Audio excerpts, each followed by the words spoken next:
Hey guys, Moses with Negrat Tech, and I'm bringing you my next project, the Warden Molten Striker.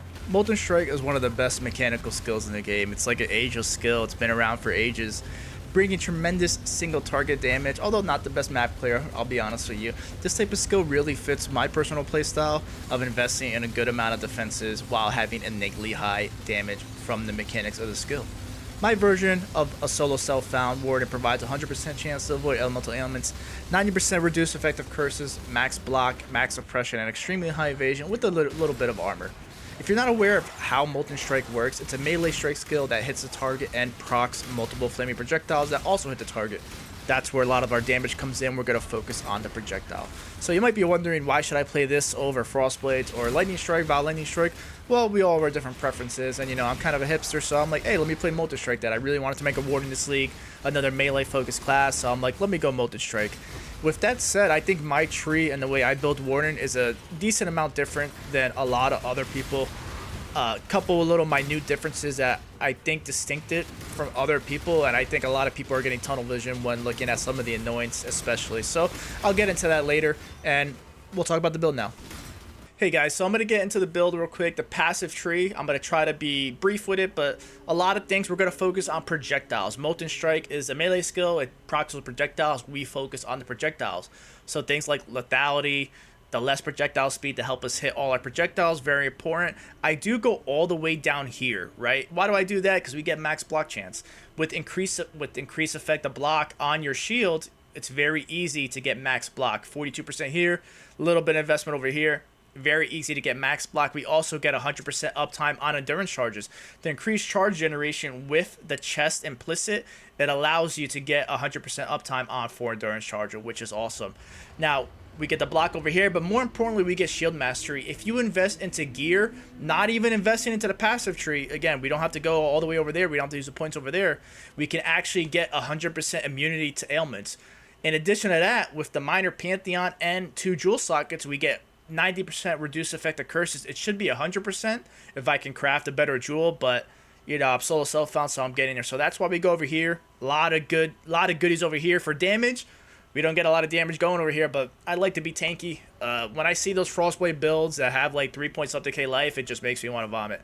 So, you know, I just like, yeah, I would never play like that. Suppress over here.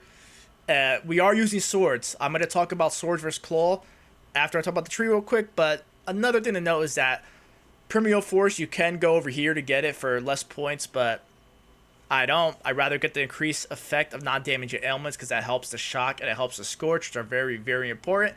And one thing is that if we don't have min-max gear, which I never do because I'm more a casual player, I'm in solo self-on for years now, this is actually very, very good damage multiplier because it gets a lot of, like, you know, cheating elemental penetration, right? So it's like every 1 in 4 attacks is going to be a massive, massive hit, which is going to help with the scorches, right? So like the increased effect, it helps getting those scorches and shocks more reliably, getting really, really high, which is very, very nice, right?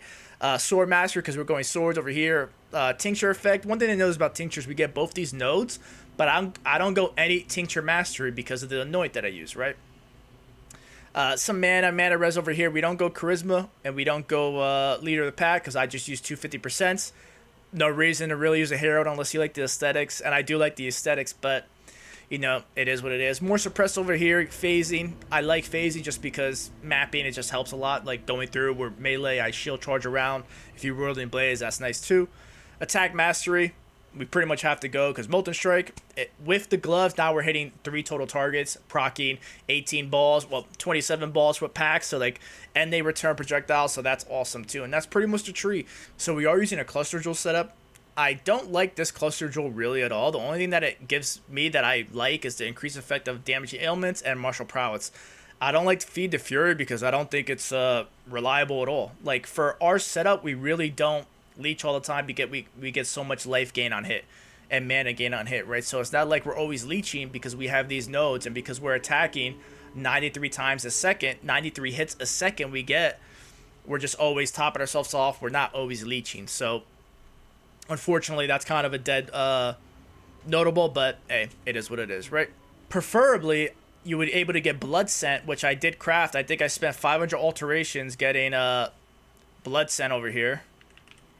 And what happens is that it actually does not work. It says it works with regen hit with axes or swords, but with a foil, it doesn't count. Like if you have a different sword, it works. Doesn't say anything here. There's been 4 posts about it, but they haven't fixed it. Is it a bug? Is it intended? I don't really know, but that's 30% more damage that we can get from using a foil, because that is a one-handed sword. It doesn't, like, I don't know why it doesn't work, but oh well, it's not like we need the damage anyway. It just be more, even more damage, right? So okay, so talking about swords versus claws, I think claws are generally better. You get a large cluster drill setup that can actually give you another projectile, and additional projectiles are going to be the biggest damage increase you can get, right? Like there's nothing else that will increase your damage as getting another projectile, like another 100% hit, which is just crazy, right? So I'm using a foil because, hey, I got a fractured foil from Ritual, so I'm like, hey, let me craft it, right? And I crafted this pretty quickly with essences. I got the cold and a T1 fire, so hey, for solo self found, that weapon's done, right? It's like an 800 something LED PS claw going to here real quick, right? Nah, it's 688, so still very, very good. We don't need the local crit speed, so that's great. The idea was, again, getting the rage on generation, which would be great. If you go claw, you can use Nightblade, and you also get the additional projectiles with cluster jewels, but that's a little bit more expensive. But that's why I'm using a sword. We also use sword because we get access to Vaal Smite, which is nice. Claws don't get that, and it's a 10-second duration. You get 2 charges, and you get a massive flat added damage for lightning, which is very, very nice, right? Like, just like more free damage. Like, okay, you got to press the button, but again, guys, I've been playing slams for 4 years, Warcry for 4 years. I don't mind pressing buttons, man. So there's that, and that's why we use swords. Talking about the rest of the gear, nothing really crazy. I'll hover over it here if you want to pause and look at it. I'll talk about things that need it, but again, you get fortified. We hit so much. It's only the melee hit, but again, we're Molten Strike in the melee portion 9 times a second. You're gonna have fortify. The shield, very important because we get, you know, avoid chance elemental ailments with a shaper affix, so that's great. Double damage while focus is massive. Avoid elemental ailments over here for implicit, and brittle ground. The brittle ground is mandatory. Like, I would not go lesser. You really need greater or more, because 3 seconds is manageable. 2 seconds, it feels terrible. Gloves, suppress, because I needed a little bit extra. Actually, I don't think I need to suppress anymore, so I could change that. But more important is the searing, additional targets. It just helps a lot while mapping. You know, it just really, really helps with the clear. Molten Strike is a little bit lackluster with clear, so this helps solve that issue. We use the taming because it's just great, just awesome. Like, one of the best damage multipliers for a build like this with all these ailments, so that's awesome. And I hover over the belt, you can see that, see the ring, see the amulet. I'd rather have crit multi, but you know, it is what it is. All right, the tinctures, we actually just don't go Ellie Pen because we are using our little cheat code over here for elemental penetration, so that allows us to get even better tinctures, because now we can just focus on attack speed. I'm missing this one. I need to recraft. I think this is 85 actually. I need an 85 Rose Thorn, and then get attack speed over there with increased mana, increased effect, increased mana burn, and that's that. So talking about the ascendancy, we're pretty standard. Go double tincture. The first one, endurance of fusion, it pretty much allows you to have 100% uptime on your tinctures, which is awesome.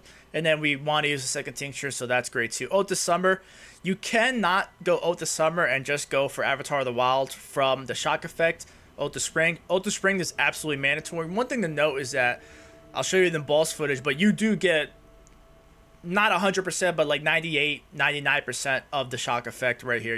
We get like, it'll show as like 98%, so I think what's happening is that you get like the 48, 49 shocks. I don't know why it never gets to 50 stacks of shock, but oh well, it is what it is, right? It's still like, you're still getting almost a full benefit, but a lot of the builds like Frostblades, maybe Vaal Lightning Strike doesn't have the issue, but a lot of other builds are not getting the max effect of shocked from Oath to Spring. I've tested Wild Strike, Frostblades, that I was never getting the stacks of shock that I was using Molten Strike, right? So the Scorch, it just helps a lot of free elemental penetration. Things like increased effect of not damaging elemental elements. It increases the effect of Brittle Ground, it increases the effect of Scorch, and it just helps us do a lot of damage. So we'll go into the notes and stuff like that here. What's going to happen is that we're doing 18.5 mil. That's the projectiles. You add all those projectiles with one single hit, which is 3.2. So you're doing over 20, doing like 21 million DPS. If you go to Uber bosses, it's much worse. But you know, I've done Uber bosses with 3 mil DPS. It'd be 5.5, about 6.5 mil Uber boss DPS. So nothing like rule breaking, but with our amount of defenses, it's very, very, very good, right? So we use power charges. We get our power charges from Assassin Mark. We get frenzy charges from the Mark notable over here. The Mastery gives us frenzy charges on hit, so we always get max frenzy charges. We get endurance charges again from the chest, and the charge duration, life tap, doesn't matter. We're fortified, right? We've crit recently. I don't have RE leeching checked off because I think it's not true, at least for this setup. Projectile travel distance, yep. Enemies blinded, yep. We get blind chance from a tattoo. Very, very easy. You just need one. Again, you're attacking 93 hits. You're hitting 93 times a second. You're going to blind them.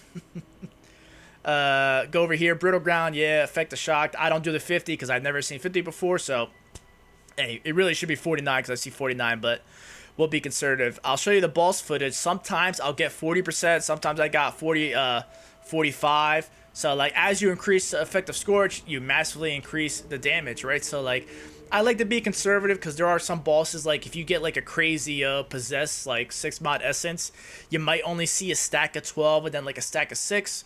So that's why I just do like the really, really, really tanky rares, tanky bosses, more monster life. You'll see, you know, maybe 16 or 20 combined. But that's that. We don't ignite or burn because Scorch overrides that, right? So next up, I want to talk about the Anoint. So Tinctures have increased effect while at or above 10 stacks of mana burn. Again, I talked about it, but I don't use these Tincture Masteries because there's really no point. We have no problem maintaining mana burn because we hit so fast, we hit so often, 93 hits a second, that you have no problem. I'll show you footage. You can get to like 70 mana burn, no issue. Tinctures have 40% increase effect while you're at 10 stacks. You get there very, very good. You want the Anoint. Like when you go in Anoint, there's a lot you can do. You can go defensive. A lot of people, at least me, like, what Anoint is going to give us the most damage that gives us the hardest amount of pathing? This new Anoint over here, I'll show you right here in the custom notes, gives us almost 4 mil DPS, just that Anoint. So it's like, there's not a lot of Anoints in the game in certain setups that can do that while having, you know, very, very good uptime. Like there's bosses, you're going to have the uptime on this is crazy, right? And then that's the custom modifier. And then again, if returning projectiles is not counted in the skill gems, but if you want to see the real damage, you would do returning projectiles here and the increase effect. So you're at 30 mil. So, well, really you'd be at, let's see, you'd be at 36 million regular boss DPS while having insane survivability. And I really do mean insane survivability. Again, ailment immunity, avoiding ailments, almost curse immune. You don't have a lot of phys taken as, but the max block helps supplements that, where if they get through our evasion, we are able to block and then life gain on hit and get all that health back really fast, which is awesome. And sorry about my voice, guys. This is like the second time I'm doing the take, and I kind of just completely forgot to record, which is unfortunate, but now you get the lower quality Moses. So, Precision Arrogance, we use Shield Charge. You can use Whirling Blades if you want. You don't have to use that. Skill Skin and Blood Rage. Steel Skin for our guard skill. Anger and Grace. Why do we use Anger over Wrath? I don't have a problem maintaining shock stacks, as you can see, even with T17s with more life. So I'd rather use Anger, get a higher fire hit. That way we get higher Scorch effects. So that's very, very cool, right? Molten Strike. You might not need the flat added cold.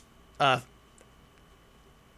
mean, maybe flat added Lightning Awaken. I might use that instead. I don't know, but it doesn't really matter. I got the Awaken added cold and Soul Self Found, so I'm using it. Very cool, right? Returning projectiles, also mandatory. At least I feel like it. That's almost a 30% more multiplier. And it just helps with the clear, right? It helps hitting more. Because I actually lied. Now I think about it. We're not just hitting 93 times a second. Those 9 projectiles are now all hitting again. So we might be hitting, 180? Like, I don't know. But it's fucking ridiculous, right? So you're hitting so goddamn much. It's kind of a joke. It's hilariously fun to play. But that's kind of why we do it, right? Greater multiple projectiles. You don't need to use this, but at least for me, like, more multiple projectiles is just going to be more damage than not going GMP, right? Because, like, you're hitting more often. We're benefiting more from our life gain, mana gain. So, I don't know. You don't have to use it, but I like it, especially mapping. It's better clear, too. And multi-strike, mandatory Trinity. Even using the Elemental Mastery, the Trinity is still amazing. And because we're tri-Ellie, you know, we get max Trinity. You only need 2 elements to rotate Trinity, but, you know, we get high resonance, and that's that for the skills. Oh, I lied. Again, Assassin Mark, right? But let's talk about my setup over here. So, so for our curse, we're only going to use a mark, actually. We're not going to use a curse. We don't really care about Ellie weakness because we're going to use Scorch, Elemental Mastery, and Trinity to get our Ellie pen, right? So we use life tap. You really need life tap. Mark on hit, quality on Assassin Mark gives you power charger, which is great. And then again, because we're using swords, I really wish that cluster with Rage worked because it'd be so much better. But we also get Vaal Smite axes, which is awesome. Additionally, we are going to sneak in a little bit of a new retaliation into the setup, right? So why am I using Glacial Shield Swipe? Well, the damage is nothing to really care about, but what happens is that there's a nice little note over there, always freezes enemies. With the taming, that's just another ailment, a different ailment than chill. If you check off is the enemy frozen over here, you see how the damage goes up, right? So that's a, you know, 700k damage. It's just nice, right? So like that's a nice on demand where max block, so you get plenty of chances, and it's cool. It's cool to press more buttons. It's cool to freeze everything on the screen. So I kind of like using it. We got the gem slot, so why not? And we're using a sword, so hey, let's have some fun, right? I don't have Vaal Smite enabled, so I don't want to trick anybody. Like that's the damage without Vaal Smite. If you go full tilt, like you see, like Vaal Smite gives you almost 4 mil total DPS. So you get 2 charges of it. It's awesome. It's very, very good tech. It's worth pressing that button for a single target. And I think it's cool. You know, swords aren't too bad, guys. Like, I know a lot of people are into the whole claw setup, and I should be too if I had the cluster jewels with the additional proj, but, you know, I'm a poor SSF player that doesn't have a lot of time in the world, and that's the skill setup. All right, so I'm just going to have a quick T17 Boss example right here. I'm going to pause right here and see when it kind of stacks up, and just notice the Scorch stacks while we're doing this boss, while we're killing this boss, and the shock stack. So this is what I mean when we get to, like, almost at, you know, 48 stacks of 2%. I think that's like the shocked effect, and that's like the total it's showing. It's not like we can hover over and see, but I'm thinking that's what it is. And then the Scorch is 17 and 6. This will get much higher. You'll see we're already at 20 mana burn stacks, so Legacy of the Wild is kicking up. One thing to note is that this isn't my ideal setup. This is a level 18 Vaal Molten Strike because I was just fucking around with Vaal Molten Strike. I don't know why. It sucks. It doesn't really help with clear. And then I'm not using my freeze tech, right, for the retaliation, but you know, we'll just look through the boss. This has more monster life, and life as extra energy shield, but, you know, 47% of shock right there, 34%. We're getting, Scorch, right? And then you get the shock effect. So the tinctures, you get to, like, 70, whatever, like, due to how tanky we are, you can literally face tank a lot of this stuff. This isn't really a dangerous T17 boss. I know it's kind of a joke boss, Fortress, I think, but you see the potential, right? So, like, that's the single target. I am going to talk about, a different single target boss to show you that one too. I also want to show you in real time, like, kind of like how to do the single target on not like a stationary boss like that and see how it plays. Let's see, like the cursor figure. I want to get one with more monster life. Ellie weakness. Yeah, this should. Oh no, we can't do avoid elemental elements. Fuck it. They have increased life, right? Whatever. So we'll do this, and I'll show you guys real quick. Because what's going to happen is, I haven't talked about it. Well, I have talked about it, but I think a lot of people are visual learners, and it's easier to watch somebody, like, actually fight the boss. And you see, like, temp chains with 90% reduced effect, we don't care. So as we're fighting the boss, you're going to pop your tinctures, and you're going to spam right-click. You're going to move under the boss to make sure you get the brittle ground, and you see, that's really it. Pop double damage mod, that focus whenever. We stand here and tank everything. You can Vaal Smite when you get it. And, sorry, I let go of my right mouse button as I was talking. Get out of that, because I don't think I can take that one. And that's that. Pop your tinctures again, and you get under, and that's it. Like, the damage is pretty good. Sorry, my hand was off my keyboard. And that's kind of just how you boss, guys. It's very, very, very easy. I've done Uber boss. I've done Uber Sirius on my slammer, but I don't have enough fragments to do it on this boss, but it'd be really no problem. Sorry. I'm not even, yeah, my hand fucking, let me fix this, sorry about that, guys. I had my hand on my keyboard because I'm trying to do the video at the same time, but I'm not like a streamer setup, right? So we go back, you can Vaal Smite, double damage focus, and then see if we can kill him and tank this before we do that, right? So very, very simple to play. You know, pop your tinctures, walk under him a little bit, get that brutal ground, and then you just spam right click. You know, as you get over 10 mana burn stacks, that's when you can do the double damage focus. But you can really do them whatever, you know, like it doesn't require a lot of thinking. There's no really like combo or anything like that. Very simple. It's a lot of fun to play, right? I like seeing the stacks. I like the ramp play style. It's very, very, very cool. With that said, I think I pretty much covered everything. Talked about the defensives, talked about the offensives. Molten Strike, it's an ageless skill, right? It's one of the oldest skills in the game. I know a lot of people are on the Lightning Strike and Vaal Lightning Strike and Molten Strike is Zenith, but I think regular Molten Strike is plenty good and viable on its own if you're able to deal with the clear. I have slotted in a Wild Strike just to like F around, and clearing out Wild Strike is actually a lot of fun too. So if you don't like Molten Strike, you can like map clear with Wild Strike. Not as good single target obviously, but still very good damage. Can go Frostblade or Lightning Strike, but I mean at that point you're just kind of like might as well just play those skills if you want to play those skills. But if you're interested in Molten Strike, especially Warden, very good, great defensive potential, great also offensive potential, and hopefully you guys have any questions. I would love to answer them. I know we're a couple weeks into the league, but I'm having so much fun. I can't stop playing it. So if you enjoyed the content, again, like, comment, subscribe, and have a good one, guys.